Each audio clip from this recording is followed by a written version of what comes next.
Welcome back to Joe's Son of Boxing. A few days ago, Robert Smith gave an interview with, who else? The great man himself, Gareth A. Davies. And I don't know whether you saw it, but it makes for interesting listening because Smith covered a lot of things. Gareth asked him about the Chris Eubank thing, the 100 grand fine or whatever it was. And Smith said, well, we regard it as a serious matter. He put his hands on someone. The eggshell could have harmed Ben in some way. He was jeopardising the whole promotion.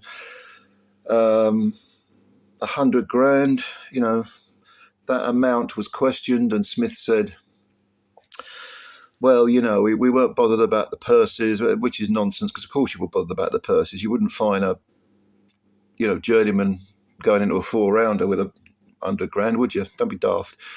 So Smith was a bit disingenuous there.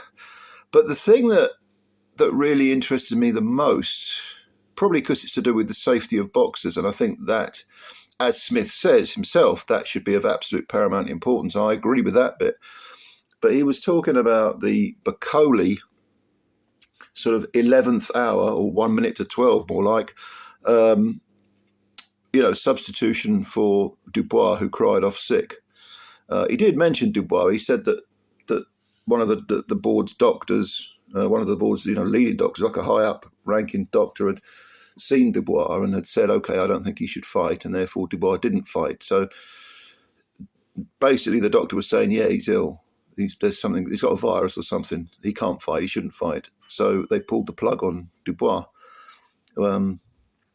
which will not appease any kind of conspiratorial-minded person, because they always think everyone's in on it, whatever it may be.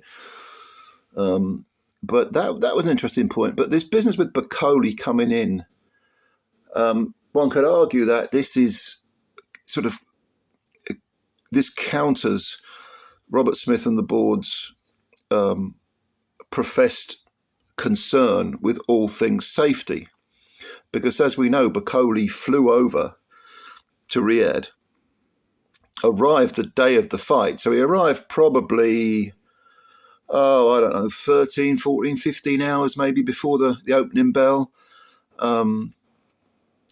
Smith made a strange comment, which it doesn't make any sense to me, when he said, well, I don't think he was there long enough to get jet lag. I don't think he was in Riyadh long enough to get jet lag. Well, if you've ever travelled, you'll know that it don't work like that. Also, of course, Bakole came in at, was it 315 pounds. He was way out of shape. He was probably about 25 pounds over his proper fighting weight, because he's a very big man, of course. And Gareth asked Robert Smith, would this have applied? Would you have allowed a similar scenario with anyone who wasn't a heavyweight? And Smith said, no, definitely not. Instantly he said, no, definitely not, because you have to make weight, there have to be check weights and so on. And, okay, heavyweights don't have to make a certain weight, but does that really eradicate any potential danger regarding a fighter's welfare? What's Robert Smith saying, that Bakole could have come in at 400 pounds and the board would have agreed to that fight? I mean, what is being said here? It does seem very odd that that Smith almost, in this interview, he almost kind of poo-pooed the idea of, well, heavyweights are heavyweights, they can come in, whatever,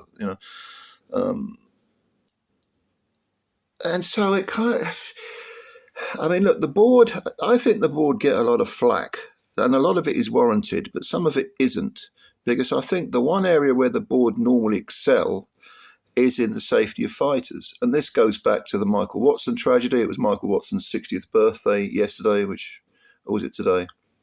15th or 16th? I've lost track of what the day is, what the date is. But if you're old enough to have seen that fight like I am, it was a major signpost event in the history of British boxing, because it resulted in the board eventually being sued by Michael Watson, if you don't know, they took Watson to the wrong hospital. They took him to a hospital that didn't have a neurological unit. He needed an operation, obviously. Then they had to take him to another hospital and get through traffic and all of that. And had he been operated on quicker, there is a realistic chance that he would have made a more, not a complete, but a better recovery. As things stand, for the last 34 years, he requires 24/7 care. He has a carer. So that changed everything. But from that came far more stringent health regulations, a health protocol from the board, which has saved other fighters from similar fates to Michael Watson, or death. Now fighters have died, of course. Fighters have been badly injured, but they've improved things. Boxing, of course, because of its nature, is not going to become ever safe, but they have improved things. So the idea that Smith is kind of, well, yeah, okay, Bakole had to jump on a plane. He arrived 15 hours before the opening bell. He was way out of shape, but you know what? He's a heavyweight. Almost like, well, who cares? And he also said, well, Bakole and Billy Nelson, they wanted the fight. What's that got to do with anything? If you want the fight, it's nothing to do with it. You don't just sanction someone or allow someone to fight just because they want it. The whole thing seemed like, at least with the heavyweights, the safety protocols were put on the back burner. And of course, from this, you have to wonder, well, how much of this was the massive event itself, the pressure that was put on the board. Don't forget, the board doesn't have a great deal of... It has power, but if challenged financially, it would probably collapse. It is a small, highly financially restricted organisation, which doesn't have a great deal of power when it comes to money. In fact, it was Frank Warren who, he wasn't alone, I don't think, but he stepped in and when the board looked like it might be bankrupted, and helped them out, because he recognised that there needs to be proper regulation within boxing. We have enough, different world ruling bodies. And now that Turkey and Dana White have jumped into bed together to create what is essentially just another belt, yet another, well, they're going to use the Ring magazine belt, aren't they? But there are different ruling bodies, and the whole thing is kind of chaotic, and which is why we, have unifications and so on. And I think in Britain we are quite lucky because we have a British Boxing Board of Control, which has been around for decades, and which, we can all criticise the board. I don't dispute that at all, but they do some good work, especially regarding safety. I just think with this particular instance, they dropped the ball. And also Robert Smith says, well, if you look at how the fight ended, it was a right hand on the top of Bakole's head from Parker. It wouldn't have made a difference, he was almost saying, well, we got out of jail there because with the get out of jail free card, because it ended with one punch that was caught on the top of the head, and even if Bakole had been in shape, he'd have gone over and the fight would have been over. And I just think they dodged a bullet with this one, because you imagine if Bakole had been hurt, seriously hurt, what would Robert Smith be saying then? So just a few thoughts on, Robert Smith's comments and the whole Bakole, bit farcical. But it was a farce, wasn't it, really? They tried to give Parker another. I get it, Parker wants to get paid. He deserves to get paid.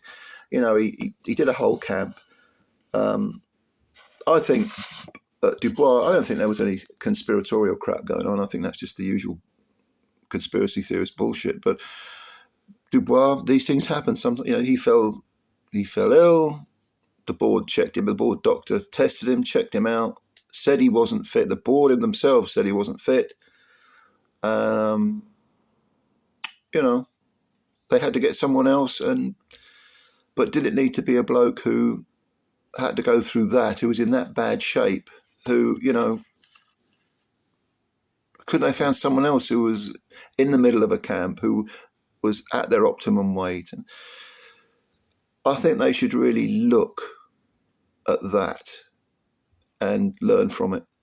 Otherwise, next time, maybe in terms of how it ends, they won't be so lucky. And neither will the fighter who jumps in. Yeah.